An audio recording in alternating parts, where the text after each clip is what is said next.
mempelajari tauhid, atau ada juga yang menyebut sebagai ilmu kalam, itu para alim ulama berselisih pendapat. Apakah mempelajari ilmu kalam itu menjadi sesuatu yang wajib, fardu ain, ilmu tauhid, atau kemudian menjadi sesuatu yang diharamkan? Maka ini terjadi perbedaan pendapat. Ada yang mengatakan kalau ilmu tauhid itu adalah ilmu yang berkaitan dengan mengesahkan Allah Subhanahu wa taala, maka ini menjadi wajib bagi setiap kaum muslimin. Kalau ilmu kalam ini ilmu yang berkaitan dengan ketuhanan secara mujmal, secara umum. Maka ada yang menyatakan kalau memang tidak dibutuhkan maka haram mempelajarinya. Ini yang berkaitan dengan mempelajari ilmu kalam, atau kadang orang menselipkan bahwa ilmu tauhid itu juga ilmu kalam. Terlepas dari itu hadirin, kita ini mempelajari ilmu tauhid, tujuannya ini Pak, ini tujuannya. Kita mengulang kembali tujuannya agar kita tidak salah nanti di dalam mempelajari ini. Kemarin kita sudah membahas bahwa tahapan pengetahuan tauhid itu yang pertama adalah i'tiqad lurus. Jadi keyakinan yang lurus, keyakinan yang kuat terhadap keimanan kepada Allah Subhanahu wa taala dan Rasulnya. Kalau ini kita sudah mendapatkan, dan alhamdulillah kita pegang teguh kebenaran akan dua kalimat syahadat ini, maka kemudian hadirin, tahapan selanjutnya setelah kita menerima kebenaran ini adalah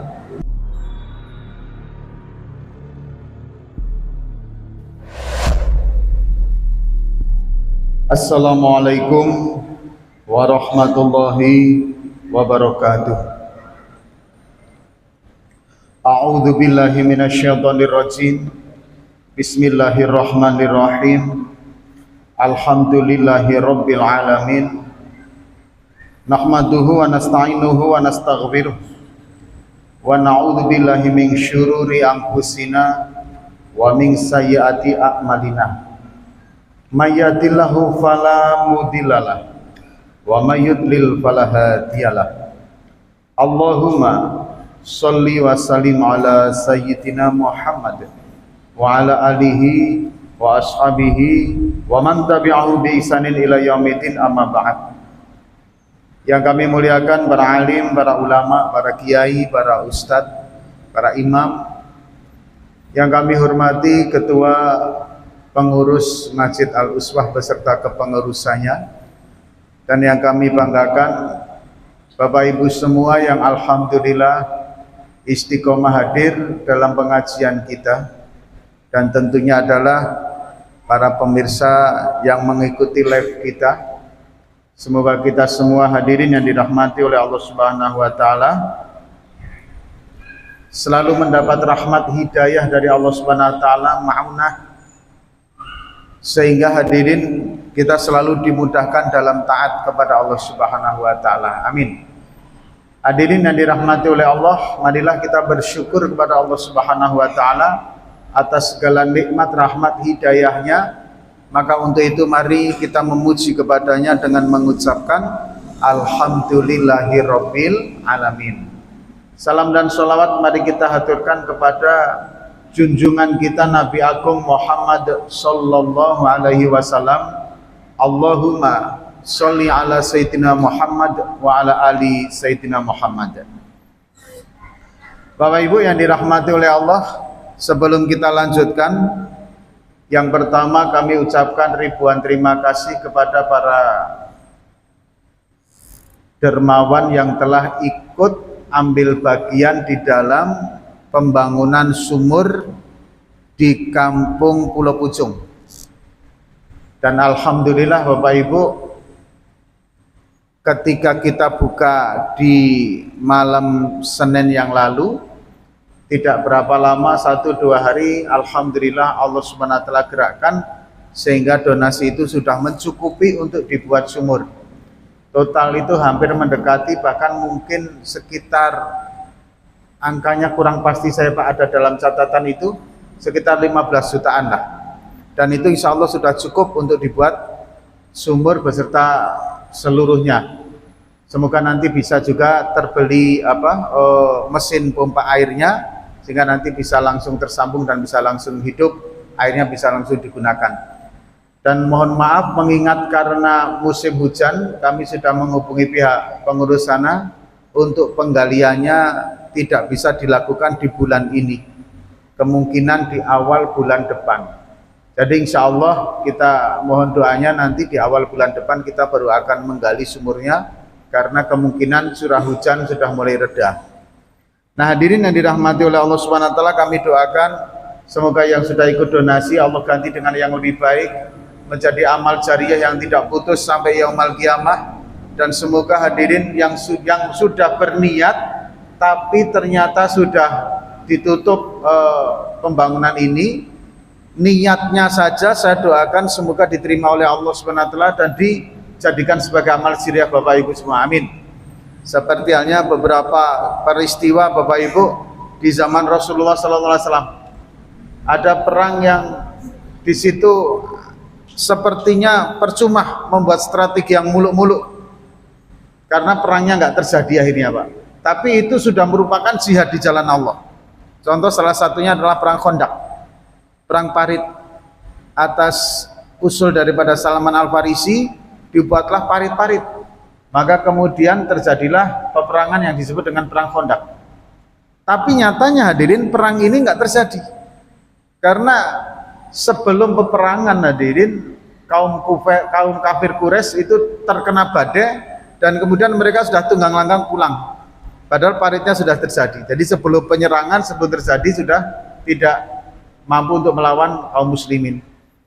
Tapi hadirin, usaha untuk membuat Khandaq itu juga sudah merupakan sebagian dari jihad di jalan Allah Subhanahu wa taala. Kemudian yang kedua hadirin yang dirahmati oleh Allah, kami mendapat informasi kembali dari Basnas Pusat. Ternyata para saudara kita di pengungsian daerah Rafah Palestina sana kembali membutuhkan uluran tangan kita, karena mereka juga belum tahu sampai kapan mereka akan selesai pengungsiannya ini Pak. Jadi mereka betul-betul sangat membutuhkan bantuan kita. Insya Allah nanti dalam waktu dekat kita akan melihat apakah nanti kita akan membuat kembali galang donasi Palestina jilid kedua untuk membantu saudara kita yang ada di sana. Nanti kita melihat kembali dan mempertimbangkan banyak hal. Semoga nanti hadirin yang dirahmati oleh Allah Subhanahu wa taala, kita bisa mengadakan ini kembali sehingga kita bisa menyumbang lagi. Dan insya Allah alhamdulillah, asbab pengajian kita ini Pak, kita tidak cuma mendapatkan ilmu, tapi kita juga sudah membantu hampir banyak daripada saudara kita. Kita sudah, yang jelas alhamdulillah, dari pengajian kita ini secara rutin, pembangunan Masjid Al-Uswah, paling tidak kita ada kontribusinya meskipun sepersekian dari jamaah pengajian. Kemudian hadirin yang dirahmati oleh Allah, kita juga membantu saudara kita yang terkena musibah bencana, hampir bisa menjangkau seluruh Indonesia. Kita juga sudah membantu dulu, zaman dulu Pak ya, saudara kita dari Rohingya, kemudian saudara kita dari Palestina dan banyak hal. Bahkan mohon maaf, dulu kita masih ingat kita mempunyai program One Mosque One Child, satu masjid satu anak, untuk membantu mengentaskan daripada anak-anak yang terkena stunting. Kita masih ingat itu Pak, sehingga ada bapak asuh waktu itu.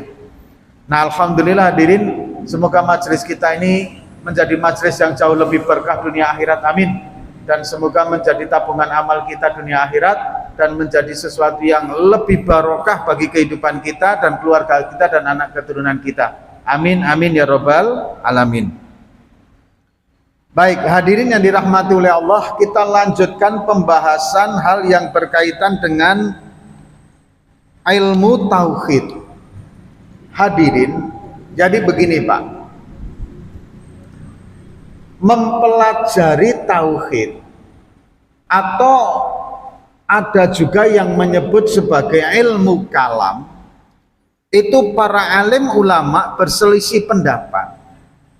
Apakah mempelajari ilmu kalam itu menjadi sesuatu yang wajib fardu ain, ilmu tauhid, atau kemudian menjadi sesuatu yang diharamkan? Maka ini terjadi perbedaan pendapat. Ada yang mengatakan kalau ilmu tauhid itu adalah ilmu yang berkaitan dengan mengesahkan Allah Subhanahu wa taala, maka ini menjadi wajib bagi setiap kaum muslimin. Kalau ilmu kalam ini ilmu yang berkaitan dengan ketuhanan secara mujmal, secara umum. Maka ada yang menyatakan kalau memang tidak dibutuhkan maka haram mempelajarinya. Ini yang berkaitan dengan mempelajari ilmu kalam, atau kadang orang menselipkan bahwa ilmu tauhid itu juga ilmu kalam.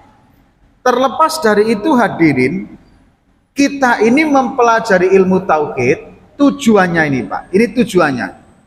Kita mengulang kembali tujuannya agar kita tidak salah nanti di dalam mempelajari ini. Kemarin kita sudah membahas bahwa tahapan pengetahuan tauhid itu yang pertama adalah i'tiqad lurus. Jadi keyakinan yang lurus, keyakinan yang kuat terhadap keimanan kepada Allah Subhanahu wa taala dan Rasulnya. Kalau ini kita sudah mendapatkan, dan alhamdulillah kita pegang teguh kebenaran akan dua kalimat syahadat ini, maka kemudian hadirin, tahapan selanjutnya setelah kita menerima kebenaran ini adalah menguatkan dengan dalil-dalilnya. Setelah kita kemudian tahapan kedua menguatkan dengan dalil-dalilnya, maka yang ketiga nanti tauhid itu bisa wujud dalam realitas kehidupan kita, baik dalam tingkah perilaku zahir maupun dalam batin maupun dalam rasa. Ada ketauhidan yang kuat di dalam tiga aspek tadi. Nah ini hadirin yang dirahmati oleh Allah, rangkaian daripada pelajaran tauhid yang kita pelajari beserta tujuannya. Yang pertama, memegang kebenaran akidah Islamiyah, akidah imaniyah kepada Allah SWT dan Rasulnya. Dan ini alhamdulillah kita sampai saat ini tidak goyah dan jangan sampai goyah. Kenapa hadirin? Karena dua kalimat syahadat ini adalah kunci daripada seseorang itu nanti di kehidupan selanjutnya akan mengalami jalan yang benar atau jalan yang tersesat. Ini kuncinya di sini Pak, meyakini kebenaran dua kalimat syahadat. Kemudian yang kedua hadirin adalah kita kuatkan akidah kita ini dengan adanya dalil. Kemudian hadirin yang dirahmati oleh Allah, setelah kita nanti mempelajari dalil, naik kita Pak, bagaimana nanti tauhid itu wujud dalam perilaku kita, tauhid keimanan kepada Allah SWT itu wujud dalam rasa kita, dalam batin kita, zahir kita maupun dalam batinnya kita, ruhaniyah kita.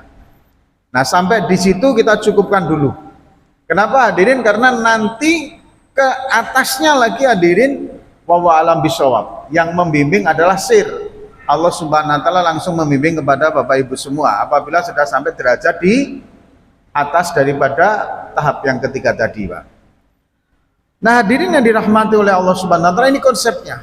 Maka hati-hati sekali nanti ketika kita belajar tauhid, jangan sampai kemudian terselip paham-paham Qadariyah maupun paham-paham Jabariyah. Kenapa hadirin? Karena kita menganut tauhid kita adalah paham ahli sunnah wal jamaah. Konsepnya di situ. Karena paham Qadariyah ini Pak, semua perkara perilaku di dunia itu mutlak berada dalam kekuasaan manusia, menafikan takdir.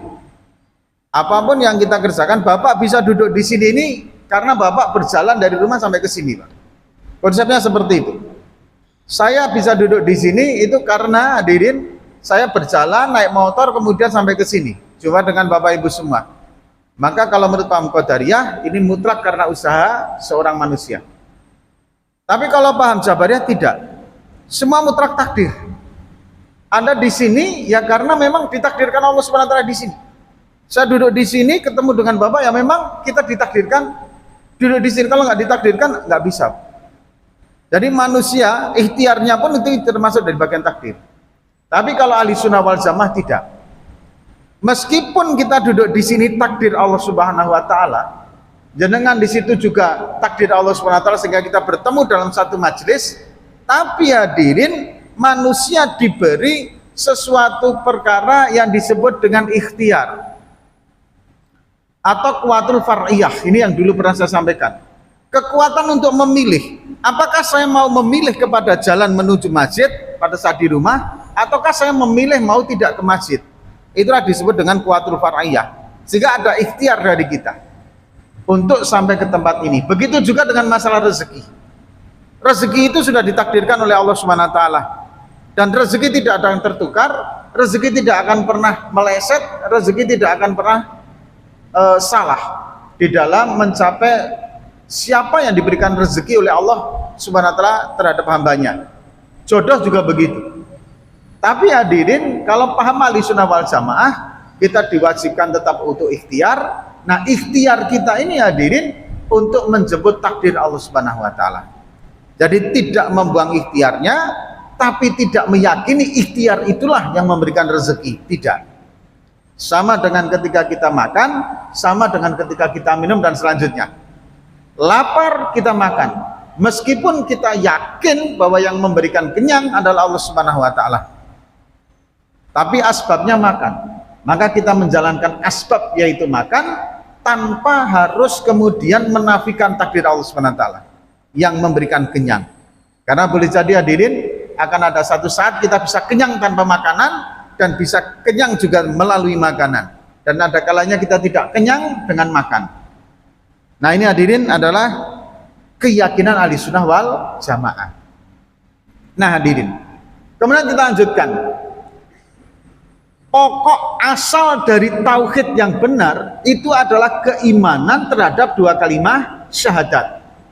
Keimanan, keyakinan atas kebenaran dua kalimat syahadat, menuhankan Allah Subhanahu wa taala, dan cara ibadahnya, cara syariahnya mengikuti Nabi Muhammad sallallahu alaihi wasallam. Nah, biasanya hadirin, karena Muhammad Rasulullah SAW itu berkaitan dengan syariah, nanti pembahasannya ada di dalam ilmu-ilmu fikih. Biasanya seperti itu, Pak. Karena ini sudah berkaitan dengan adanya teknis pelaksanaan ibadah, maka aturannya nanti berada di dalam fikih. Nah hadirin, makanya kalau Bapak Ibu melihat semua ilmu ini hadirin bersumber dari dua kalimat syahadat, konsepnya begitu, Pak. Yang pertama tauhid, bergeraknya langit, bergeraknya bumi, bergeraknya matahari, bergeraknya bulan, ini merupakan bagian dari konsep tauhid kita, bahwa semuanya ini ada yang mengaturnya, yaitu Allah Subhanahu wa taala. Itulah bersumber dari kalimat la ilaha illallah. Adanya tumbuhan tumbuh, adanya kematian, adanya kelahiran, semua itu merupakan satu bentuk dari kekuasaan dari Allah Subhanahu wa taala yang tersusun dalam kalimat la ilaha illallah. Begitu mengucapkan kalimat la ilaha illallah, orang yang meyakini kebenarannya, orang yang meyakini akan ketauhidan di situ, maka dia akan menafikan semuanya dari kekuatan-kekuatan selain Allah Subhanahu wa taala. Kemudian hadirin, dalam pelaksanaan muamalah, baik itu perdagangan, bermasyarakat, mempunyai akhlak, interaksi sosial maupun interaksi kepada Allah Subhanahu wa taala, sumbernya adalah Muhammadur Rasulullah. Dari dua kalimat inilah hadirin, maka kemudian susunan keadaan alam ini terus berjalan dengan stabil dan bagus. Tapi kalau pada saat nanti dua kalimat syahadat ini sudah tidak ada lagi yang mengimaninya, yang mempercayainya, maka akan muncullah ending akhir dari kehidupan ini, yaitu kiamat. Disitulah hadirin pengaruhnya besarnya kalimat la ilaha illallah Muhammadur Rasulullah. Makanya jika kalimat ini diletakkan dalam satu timbangan, 7 lapis langit, 7 lapis bumi diletakkan dalam satu timbangan yang lain, masih lebih berat kalimat ini, Pak. Karena tanpa kalimat ini, maka semua konsep kehidupan selesai semua, Pak. Nah, ini hadirin yang dirahmati oleh Allah Subhanahu wa taala, pondasi awal dalam mempelajari tauhid. Karena Muhammad Rasulullah itu satu kalimat yang nanti adalah kisarannya ilmu syariah dan fikih, pembahasannya kita nanti, Pak. Kita ambil dulu pembahasan di kalimat la ilaha illallah. Nah, hadirin, dalam kitab Ihya Ulumuddin ini hadirin halaman 98 untuk menguatkan bangunan tauhid di dalam diri seseorang. Tadi kan di awal sudah kami sampaikan, Pak.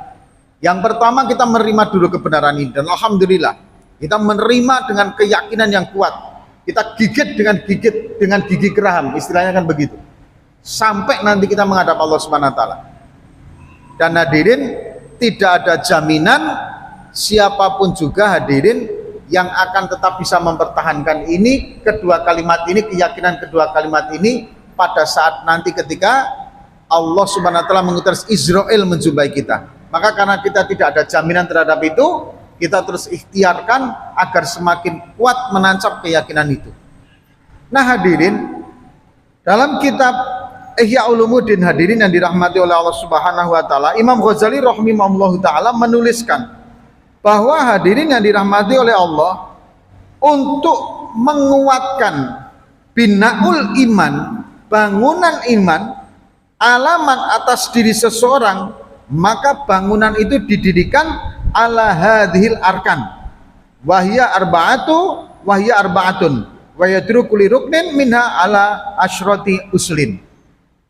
Untuk menguatkan nilai keimanan itu hadirin, maka iman ini ditopang dengan 4 tiang. 4 tiang inilah yang akan menopang diri seseorang, keimanan diri seseorang dalam bangunan yang kokoh dan kuat. Apa saja hadirin 4 tiang tersebut? Yang pertama hadirin yang dirahmati oleh Allah, ar-ruknul awal fi ma'rifati dzatillahi ta'ala wa mudarihi ala asyrati usulin. Tiang yang pertama, mengetahui zatnya Allah Subhanahu wa taala. Dan untuk mengetahui zatnya Allah Subhanahu wa taala ini ada 10 pembahasannya, Pak. Nah, ini hadirin, makanya dari awal saya sampaikan, pahami tujuan awal kita mempelajari tauhid. Pahami itu, agar nanti ketika kita terus belajar ilmu tauhid tidak sampai digoda oleh iblis laknatullah alaih, karena bahaya sekali. Nah, hadirin, yang pertama adalah membahas tentang zatnya Allah Subhanahu wa taala, tidak cuma afalnya, zatnya. Nah, hadirin yang dirahmati oleh Allah, dalam pembahasan zatnya ini nanti ada 10 pembahasan, 10 pokok pikirannya yang kemudian membentuk satu keyakinan yang kuat terhadap wujudnya Allah Subhanahu wa taala, terhadap keyakinan kita terhadap wujudnya Allah Subhanahu wa taala. Ini yang pertama. Yang kedua, hadirin yang dirahmati oleh Allah Subhanahu wa taala, adalah ar-ruknu tsani fi sifatihi wa yastamilu al asyrati usulin.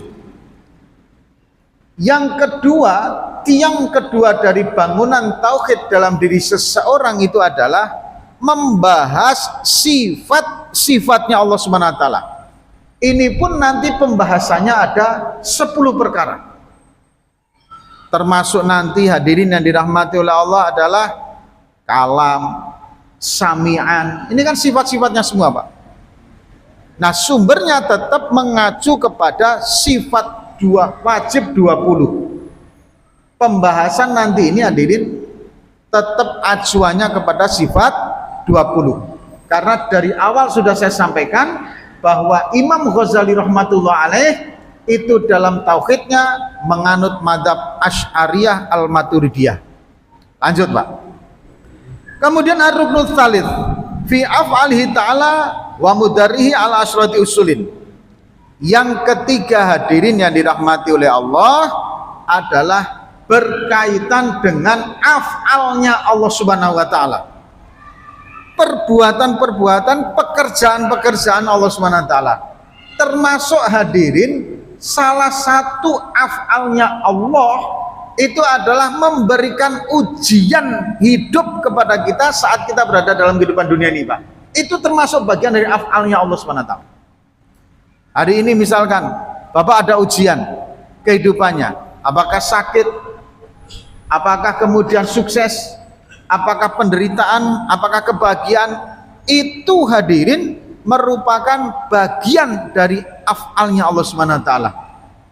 Sejauh mana ketebalan keimanan kita terhadap Allah Subhanahu wa taala. Ini rukun yang keempat. Kemudian hadirin ar-ruknur rabi', rukun di dalam yang keempat adalah as'amiyatihi wa mudri asyrati ala asyrati usulin. Fi sam'iyati wa mudarihi ala asyrati usulin. Hadirin yang dirahmati oleh Allah Subhanahu wa taala, yang keempat ini sudah tidak membahas yang berkaitan dengan Allah Subhanahu wa taala secara spesifiknya.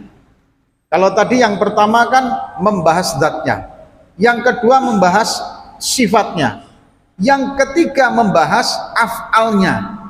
Nah, yang terakhir ini hadirin adalah membahas tentang hal yang berkaitan dengan dalil-dalil yang masuk kepada kita melalui dalil Al-Quran maupun melalui dalil hadis, sehingga menguatkan keimanan kita. Apa saja hal itu? Misalkan Al-Quran mengatakan, Al-Quran menyebutkan kehidupan setelah kematian ini. Ada alam kubur, alhaakumut takatsur, terus hatta zurtumul maqabir. Ada penyebutan alam kubur, bahwa di dalam kubur itu terdapat perkara yang hak, azabnya juga hak, nikmatnya juga hak. Kemudian ada alam mahsyar, alam mizan, kemudian ada alam siratal mustaqim, ada surga, ada neraka, ada hebatnya azab, ada hebatnya nikmat. Ini semua hadirin yang dirahmati oleh Allah merupakan satu bagian rukun yang menguatkan tauhid kita. Inilah yang kemudian Imam Ghazali sendiri menyebutkan sebagai proses al-quds, penyucian diri seseorang terhadap Allah Subhanahu wa taala. Jadi menyucikan Allah Subhanahu wa taala, seseorang itu mempunyai satu proses untuk menyucikan Allah Subhanahu wa taala dari semua keyakinan-keyakinan yang tidak memungkinkan lagi untuk dinisbatkan kepada Allah Subhanahu wa taala. Nah, hadirin yang dirahmati oleh Allah Subhanahu wa taala, memang belajar ilmu tauhid itu harus pelan, dan kemudian kita harus betul-betul hati-hati, karena ini menyangkut akidah. Sehingga nanti hadirin, wajar kalau kemudian sebagian ulama-ulama besar menyatakan asal kita sudah yakin betul-betul kepada Allah Subhanahu wa taala, maka ilmu kalam, ilmu tauhid itu nggak perlu dipelajari. Ada yang menyatakan sampai begitu. Nah, kita lanjutkan hadirin. Kita mulai dari awal. Mempelajari zatnya Allah Subhanahu wa taala. Kemarin sudah saya sampaikan dan sudah bahas, Pak, bahwa inti dari wujudnya Allah Subhanahu wa taala itu adalah mukhalafatul hawadisi, berbeda dengan makhluk ciptaannya. Ini yang di situ, Pak. Maka hadirin, bagaimanakah bentuknya Allah Subhanahu wa taala? Wallahu a'lam bishawab. Kita tidak bisa merangkai atau menghalusinasikan, atau kemudian kita menghayalkan bagaimana bentuk zatnya Allah SWT. Tidak sampai akal pikiran kita, Pak. Karena mukhalafatul hawadis, makhluk Pak, itu dibentuk karena ada jisim, ada bentuknya, dan ada jauhar, ada unsur-unsur yang membentuk daripada makhluk itu. Contoh, kita dibentuk dengan adanya kulit, kemudian ditegakkan dengan adanya rangka. Kemudian hadirin, di antara rangka dan kulit itulah mengalir darah untuk mensupport, untuk membentuk jaringan sehingga kita bisa bergerak dan lain sebagainya. Tapi bentuknya kita ini dibatasin oleh kulit, ditegakkan oleh rangka. Begitu juga bentuk makhluk dari hewan. Mereka dibatasi di bentuk adanya kulit, kemudian adanya rangka, sehingga terbentuklah satu jisim itu, Pak. Batu juga begitu, yang makhluk mati, Pak. Ada nilai tapal batas sehingga batu itu terbentuk. Nah, hadirin yang dirahmati Allah, udara bagaimana? Sama, Pak. Oksigen ini yang kita hirup, CO2 maupun O2 yang O2 kita hirup kemudian CO2 kita keluarkan, itu hadirin berada di bawah lapisan atmosfer. Ada nilai tapal batas bentuknya. Di atasnya sana hadirin sudah ruang hampa. Begitu seterusnya. Itulah bentuknya makhluk. Jin apakah begitu? Sama. Iblis, malaikat juga sama. Mereka ada tapal batas di mana bentuk itu akan menjadi satu wujud. Nah, Allah SWT tidak seperti itu. Allah tidak terbentuk dengan jauhar-jauhar, unsur-unsur yang membentuknya juga enggak. Allah juga tidak berbentuk dalam sebuah jisim. Kemudian tidak bentuk jisim juga bukan wujud dari Allah SWT. Kita hanya bisa mengatakan bahwa saya yakin adanya Allah SWT. Selesai. Kalau kita lanjutkan nanti kita bisa gila, Pak. Nah, ini hadirin yang dirahmati oleh Allah, pembahasan tentang hal yang berkaitan dengan wujudnya Allah Subhanahu wa taala. Lantas bagaimana kaitannya dengan innallaha 'alal arsyistawa? Nah, ini, Pak. Ini yang kemudian sering terjadi pro dan kontranya, Pak. Dalam penafsiran kalimat innallaha 'alal arsyistawa. Hadirin, kalau penafsirannya Imam Ghazali rahmatullah alaih yang berafiliasi berlandaskan akidah al-sunnah wal jamaah, sesungguhnya Allah, innallaha, sesungguhnya Allah ala atas, di atas ars. Kalimatnya cuma begitu, Pak. Kalau translate muradahnya, translate mufradahnya itu, sesungguhnya Allah Subhanahu wa taala di atas ars. Hadirin yang dirahmati oleh Allah Subhanahu wa taala, maka bagaimana menafsirkan hal ini? Begini, Pak. Ini dunia. Gini, Pak. Saya gambarkan dari alam dunia, Pak. Kita ini berada di dalam satu galaksi Bima Sakti. Ya kan? Ini matahari, kecil, Pak. Gambarannya kan begitu. Dikelilingi oleh planet-planet ini, Pak, termasuk bumi dan lain sebagainya. Bumi itu termasuk satu bagian dari matahari. Planetnya matahari. Kita kemudian berputar, berevolusi yang menghasilkan angka 1 tahun, mengelilingi matahari, Pak. Bumi itu kecil sekali, dan kita menempati sebagian dari bagian kecil dari bumi itu, Pak. Posisi kita di sini. Kemudian matahari ini bergerak bersama-sama planet-planet yang lain mengelilingi satu titik epicentrum, Pak. Mereka tawaf. Matahari bergerak beserta dengan planet-planetnya bergerak lain, Pak. Sehingga bintang-bintang yang ada di langit itu, Pak, itu boleh jadi salah satu matahari bagi galaksi yang mengitari di planet lainnya, Pak. Jadi betapa luasnya alam ini, Pak. Besarnya seperti itu. Nah, hadirin, apakah ini sudah cukup besar? Belum. Jika dibandingkan dengan jannah, dengan surganya Allah Subhanahu wa taala, kita bisa membayangkan, Pak. Satu orang miskin ahli surga itu kekayaannya minimal 4 kali dunia ini, Pak. Minimal. Padahal berapa miliar manusia nanti yang masuk ke dalam surganya Allah Subhanahu wa taala. Lantas surga itu bagaimana? Luar biasa. Alam yang sudah segede ini, Pak. Ini bumi mengitari matahari, matahari mengitari satu titik epicentrum, kemudian hadirin bersama dengan matahari ribuan matahari-matahari yang lain. Ini masih berada besarnya itu hadirin di bawah jannah.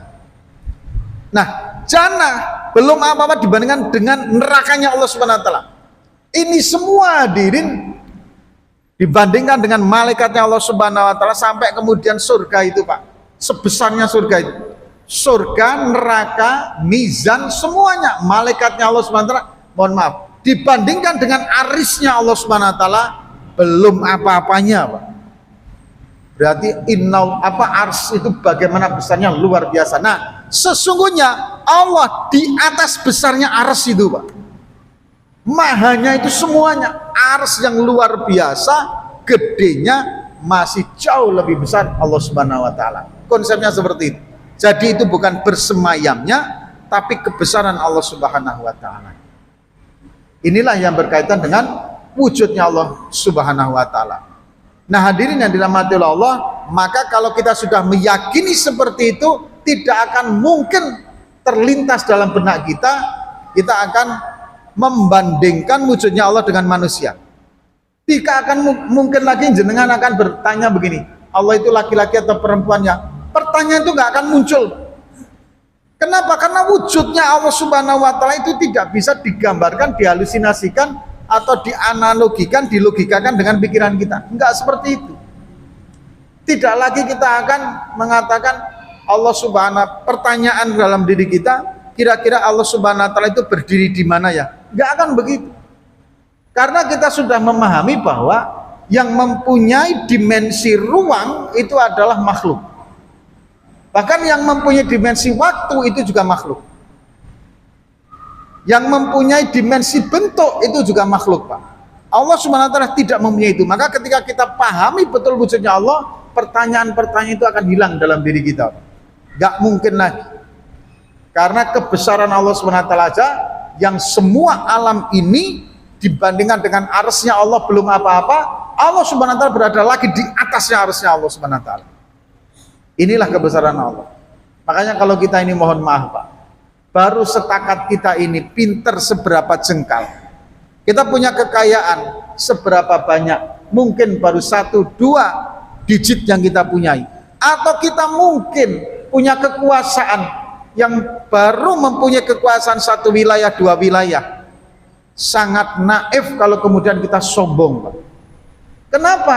Karena sombong itu adalah sifatnya Allah Subhanahu wa taala. Allah itu maha sombong, Pak.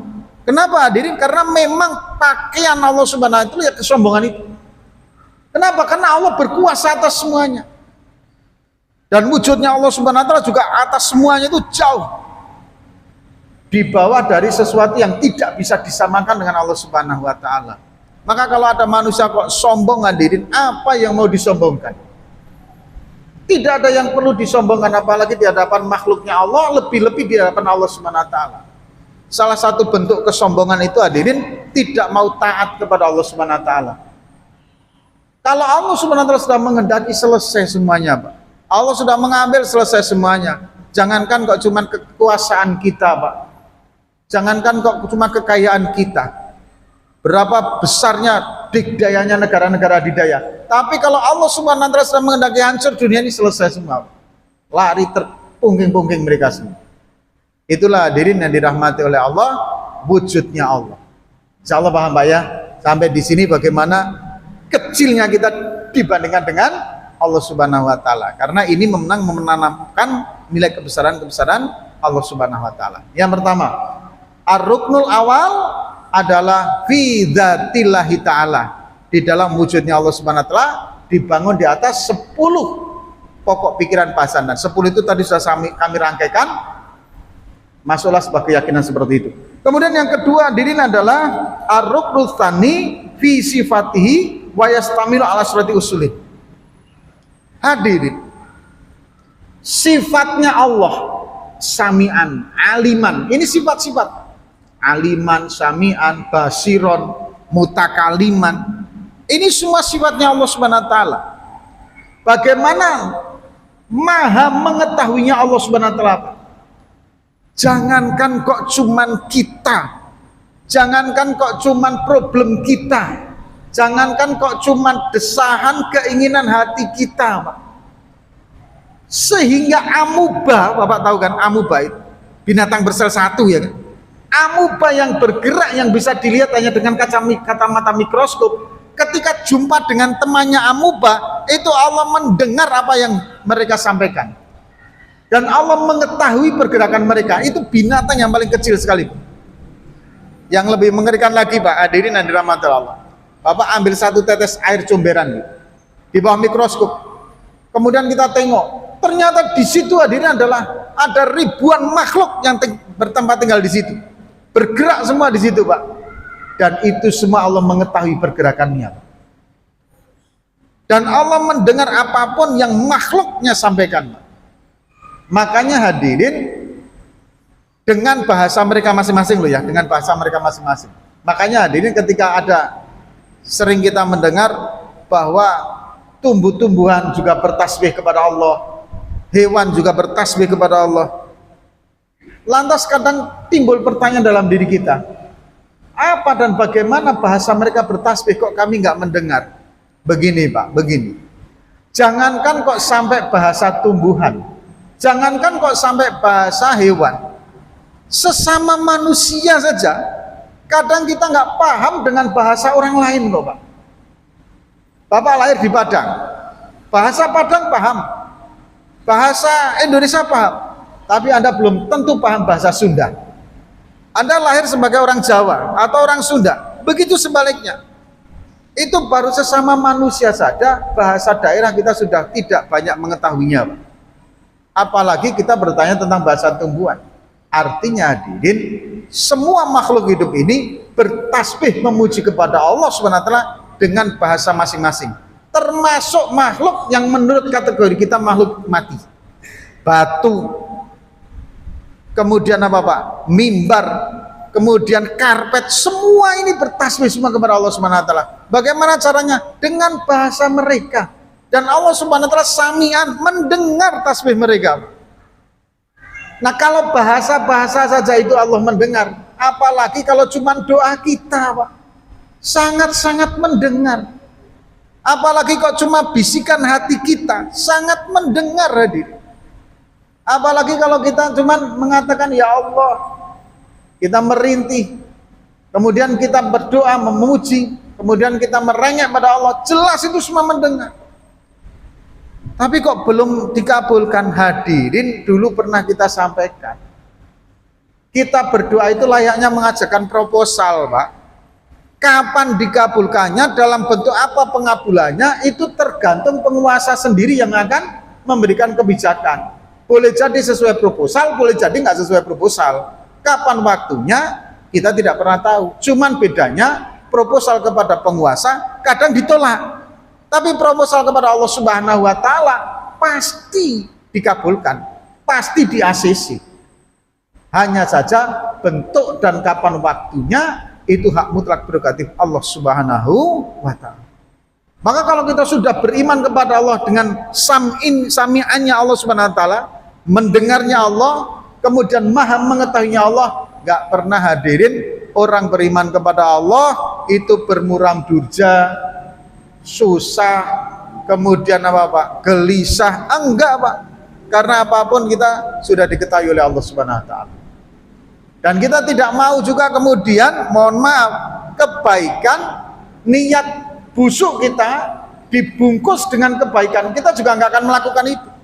Karena ada beberapa kasus kejadian, banyak orang yang mempunyai baju kebaikan, tetapi terselubung niat keburukan. Dia tidak akan pernah berani ke situ, Pak. Kenapa hadirin? Karena dia tahu, sadar Allah mesti mengetahui. Nah, ini konsepnya ketika kita belajar sami'an, aliman, basiron, mutakaliman dan lain sebagainya. Nah, hadirin, karena waktu sudah habis, ini baru 2 rukun yang kita bahas. Insya Allah untuk lebih menguatkan keimanan kita akan bahas di 2 rukun terakhir nanti hadirin di pertemuan selanjutnya. Semoga Allah SWT merahmati kita, membimbing kita, dan kita diberikan hidayah, semakin kuat keimanan kita. Amin, amin ya robbal alamin. Kita tutup dengan doa kifaratul majelis. Subhanakallahumma wa bihamdika, asyhadu alla ilaha illa anta, astaghfiruka wa atubu ilaik. Wassalamualaikum warahmatullahi wabarakatuh.